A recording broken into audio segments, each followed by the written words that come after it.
Breaking news out of the Miami Heat. Our Shams Charania reporting that Jimmy Butler is on his way to the Golden State Warriors. This year, the Golden State Warriors went all in, acquiring Jimmy Butler and putting all of their poker chips on the table. It didn't work out in this playoffs. Even though Steph Curry went absolutely nuclear, it seemed like he had the anti-SGA whistle, and he was getting fouled, clawed, and treated like a football player until going down with a hamstring injury. Meanwhile, Jimmy Butler was an absolute baller for this Golden State Warriors team, but wasn't good enough to get it done alone.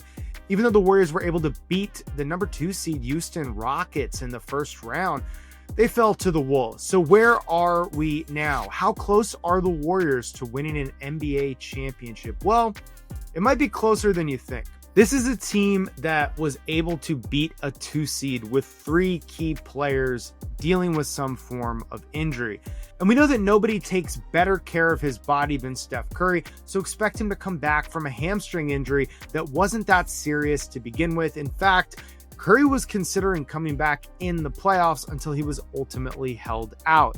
This Golden State Warriors roster is the definition of all in, built around a big 3 of Jimmy Butler, Steph Curry, and Draymond Green. We already know what kind of playoff performers these 3 are. The question is going to come down to health and availability. This is a Warriors team that has options. They have Buddy Hield, a guy who put up over 200 made three-pointers last season. They have a promising young big man who can stretch the floor in Quentin Post, Brandon Pajinski, and also Kevon Looney. That's before we even talk about the defensive prowess that Gary Payton III can bring. This is not a Warriors team that is without options. One of the first decisions they're going to have to make is what will they do with Jonathan Kuminga? This is a player in Kuminga who turned down $30 million a year, and because of the landscape of this offseason, he's just not going to see that money. The only team that can offer him more than $30 million a year is the Brooklyn Nets, and Kuminga does not fit the Nets' long-term plans. In fact, stories have come out saying that the Nets are not interested in signing Kuminga to an offer sheet.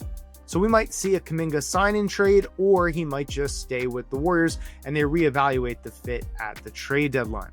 But this is an offseason that could be one of the craziest of all times. With Jason Tatum hurt, the Knicks firing their coach, the Suns looking to trade Kevin Durant, potentially retool instead of blow up, it's never felt like there's so many teams that could win. The NBA changed the rules of the collective bargaining agreement to focus on parity, and we see that with an Oklahoma City Thunder and an Indiana Pacers NBA final. These are the definition of small market teams. The super teams paying crazy amounts of luxury tax is not the way of the future, but it did work for the Golden State Warriors. In fact, the Golden State Warriors have paid out over $748 million since the luxury tax was implemented. This is the number 1 amount of any team, and they're not afraid to spend. So how good are these Warriors right now? Well, they were 22-5 in games where Jimmy Butler and Steph Curry play together. Jimmy is so good that he's got to be in the conversation to be one of the top 10 or 12 players as a 1A.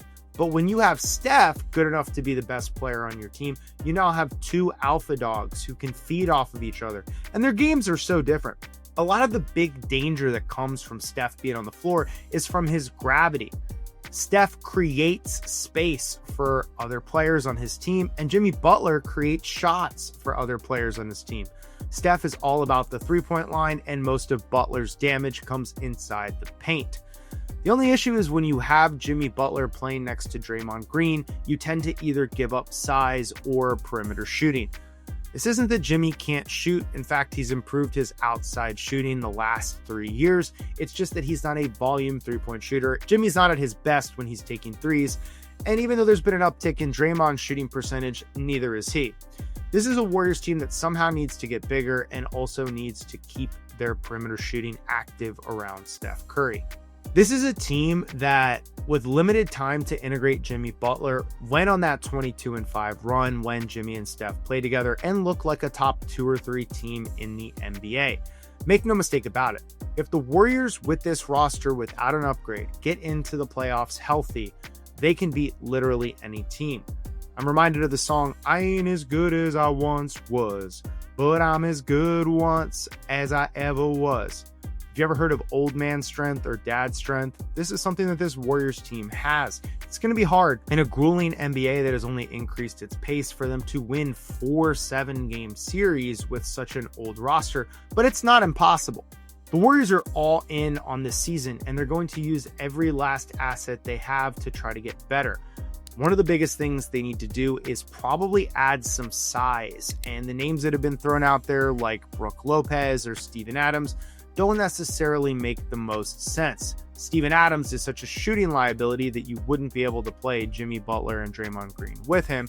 While he does provide size and rebounding, you can't have a player shooting 50% from the free throw line and taking up possessions with hacking Adams when you have Steph Curry on the floor. Meanwhile, Brook Lopez is as old as anyone else in this team, coming in at 37, and he's lost all lateral mobility.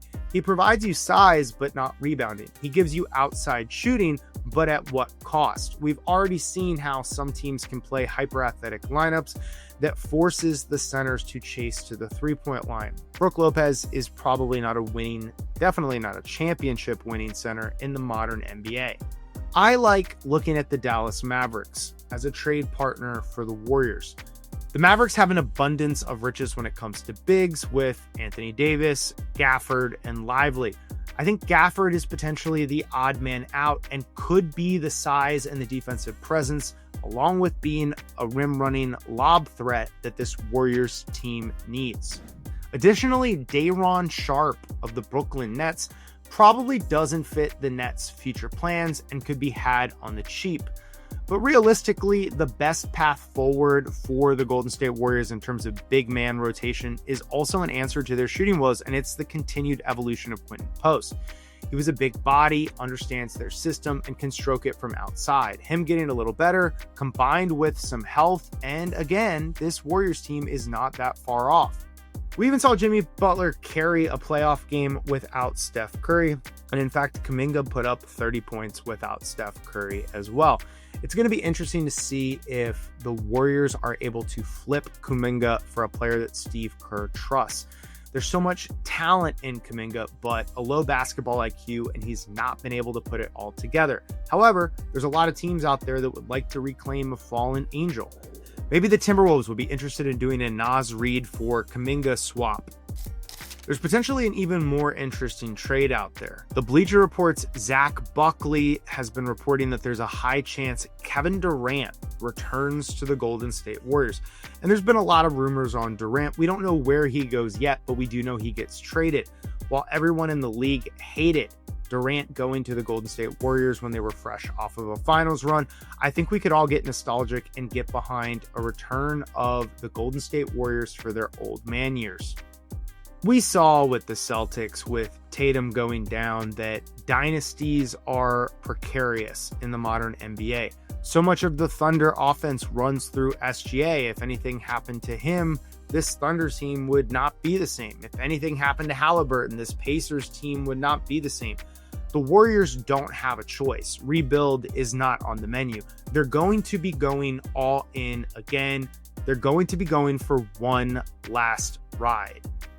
Jump in the comment section. Tell me what you think about this Warriors team. How far off are they?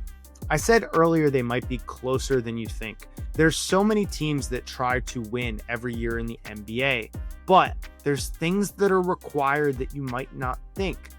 The Rockets could be a good regular season team, but we all knew that their lack of playoff experience was going to hurt them.